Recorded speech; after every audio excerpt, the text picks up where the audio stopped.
چاند شروع نہ کرے، یہ تو ناممکن ہے۔ جو ہلال ہے، خصوصاً پہلے دن کا ہلال، وہ تو آنی جانی چیز ہے، دیکھتے دیکھتے ہی غائب ہو جاتا ہے۔ انگلیاں اٹھ رہی ہوتی ہیں، اتنے میں وہ مطلع سے غائب ہو جاتا ہے۔ پس ہلال کا مطلع بھی چھوٹا ہوتا ہے۔ اس لیے من شاہدہ کا ہرگز یہ مطلب نہیں کہ تم میں سے جو اپنی آنکھوں سے دیکھے صرف وہی روزے رکھے۔ مراد ہے وہ لوگ جن کا افق ایک ہے، جن کے ہمیشہ سے ہی چاند اکٹھے طلوع ہوتے، جب طلوع ہوتے ہیں سب پر ہی طلوع ہوتے ہیں، جب غروب ہوتے ہیں تو سب پر ہی غروب ہوتے ہیں۔ پس وہ لوگ جن کا افق مشترک ہو، ان میں سے کوئی بھی دیکھے تو سب قوم کے دیکھنے کا حکم ان پر صادق آ جائے گا، گویا ساری قوم نے دیکھ لیا۔ پھر حضور جدید سائنسی ذرائع کا ذکر کرتے ہوئے فرماتے ہیں، اب اس مضمون میں ایک پہلو رہ جاتا ہے جس کی عموماً آپ بحثیں سنتے ہیں اور پڑھتے بھی ہیں، وہ یہ ہے کہ کیا مشینی ذرائع سے چاند کا علم پانا من شاہدہ منکم کے تابع ہوگا یا نہیں ہوگا؟ اگر ہو تو پھر دیکھنا متروک ہے، اور یہ بھی ہو سکتا ہے کہ مشینوں کے ذریعے چاند دکھائی دے جاتا ہو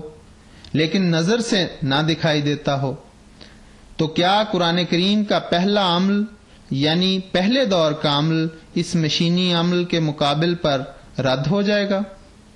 یا پہلے دور کا عمل جاری رہے گا اور مشینی دور کا عمل متروک سمجھا جائے گا؟ یہ بحث ہے جو بہت سے لوگوں کو الجھن میں مبتلا رکھتی ہے، حالانکہ اس میں ایک ادنا ذرہ برابر بھی کوئی الجھن نہیں۔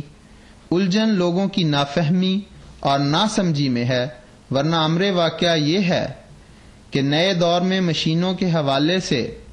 یا برقیاتی آلوں کے حوالے سے اگر آپ چاند کے طلوع کا علم حاصل کریں تو وہ من شاہدہ کے تابع رہتا ہے، اور جہاں من شاہدہ سے ہٹتا ہے وہاں اس کا عمل درآمد نہیں ہوگا، وہاں بے اعتبار ہو جائے گا۔ جو لوگ نہیں سمجھتے وہ ٹھوکر کھاتے ہیں، اور پھر آپس میں خوب ان کی لڑائیاں ہوتی ہیں۔ اس لیے میں آپ کو سمجھا رہا ہوں، حضور فرماتے ہیں، اس لیے میں آپ کو سمجھا رہا ہوں، آگے عید بھی آئے گی، یہ بحثیں چلیں گی، بچوں کے اسکول میں بھی گفتگو ہوگی، دوسرے بچوں کی کالجوں میں بھی معاملہ زیر بحث آ جائے گا، بزنس پر، کاموں پر زیر بحث آئے گا۔ اس لیے سب احمدیوں کو اچھی طرح، ہر ملک کے احمدی جو یہ خطبہ سن رہے ہیں، ان کو اچھی طرح اس بات کو ذہن نشین کر لینا چاہیے۔ چاند جو طلوع ہوتا ہے وہ جب زمین کے کنارے سے اوپر آتا ہے تو اگرچہ سائنسی لحاظ سے یہ کہا جا سکتا ہے کہ زمین کے افق سے چاند ذرا سا اوپر آ چکا ہے، لیکن وہ چاند لازم نہیں کہ نظر سے دیکھا جا سکتا ہو۔ اس لیے سائنسدانوں نے بھی ان چیزوں کو تقسیم کر رکھا ہے۔ اگر آپ اچھی طرح ان سے جستجو کر کے یہ بات پوچھیں تو وہ آپ کو بالکل صحیح جواب دیں گے کہ دیکھو، ہم یہ تو یقینی طور پر معلوم کر سکتے ہیں کہ یہ چاند کس دن کتنے بجے طلوع ہوگا، یعنی سورج غروب ہوتے ہی اوپر ہو چکا ہوگا،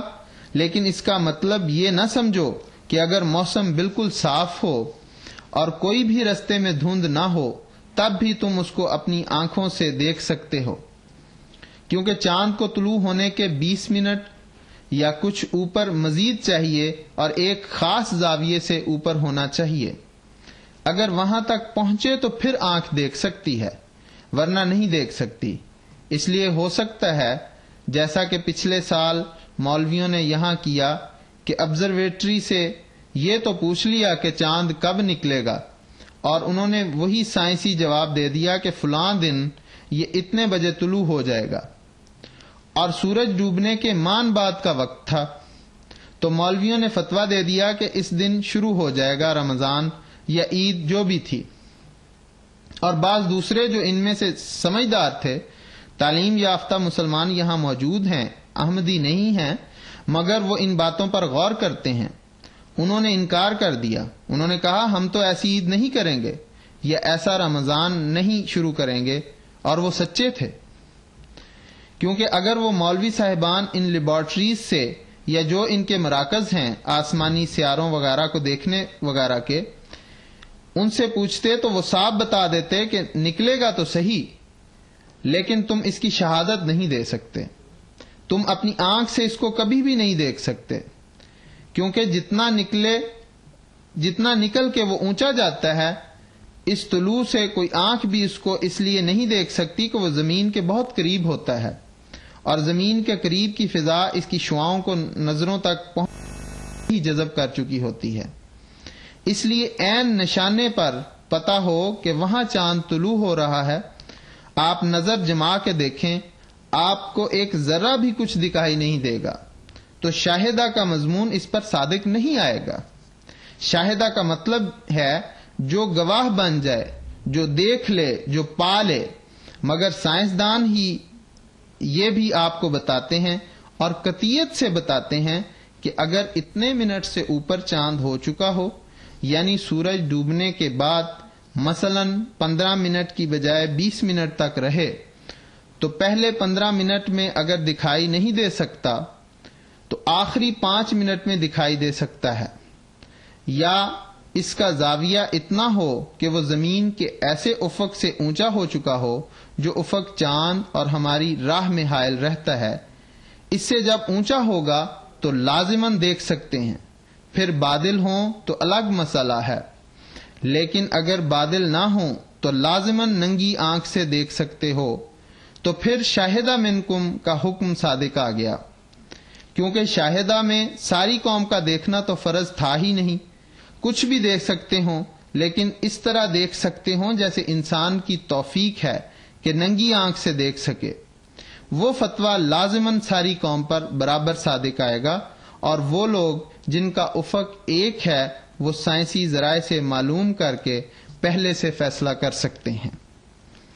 یہ حضور پر نور نے اپنے خطبہ میں ارشادات فرمائے، تو ہماری جماعت کا یہ فرض بنتا ہے کہ جہاں جہاں بھی ہماری جماعت آباد ہے وہ حضور کی اس پرمعرف اور تحقیق شدہ ارشادات کی روشنی میں اپنے رمضان اور اپنے عید کی آغاز کریں، اور جس طرح حضور نے فرمایا ہے کہ شاہدہ منکم کی صحیح تفسیر کے ساتھ ہم چاند کو دیکھنے والے ہوں،